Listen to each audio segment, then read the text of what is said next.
শহীদ মালেকের কথা আপনি উল্লেখ করেছেন এবং আপনার বইতে তোফায়েল আহমেদের কথা উল্লেখ আছে ডাকসুর ভিপি হিসেবে। শহীদ মালিককে হত্যাকারী হিসেবে কি তোফায়েল আহমেদের নাম আসে? আপনি কি লিখেছেন? তোফায়েল হত্যাকারী নয়, তবে ওই ঘটনাটা যে এখানে হয় এটা টিএসসি তে মিটিং ছিল, এর ঘটনা একটু আরো লম্বা। এর কয়েকদিন আগে, এক সপ্তাহ আগে নিপাতে ন্যাশনাল ইনস্টিটিউট অফ পাবলিক অ্যাডমিনিস্ট্রেশনে ডিবেট ছিল এই টপিকের উপর, এডুকেশন পলিসির উপরে, যেটা তখনকার গভর্নমেন্ট একটা রিপোর্ট পাবলিশ করছিল। সেই রিপোর্টের উপরে আলোচনা ছিল।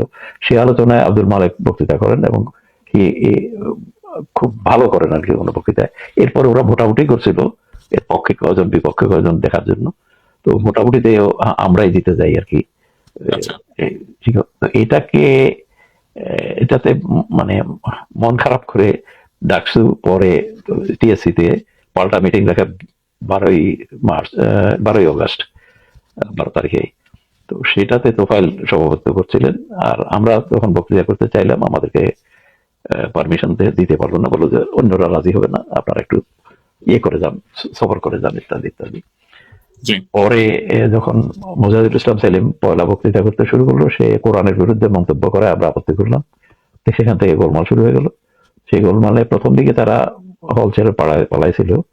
পরে আমরা যখন বেরিয়ে আসলাম, রেস কোর্সের মাঝামাঝি ঘেরাও করে তারা পিটায় আব্দুল মালেক আর এক ভাই গাজী ইদ্রিস, এদের দুজনকে মানে প্রায়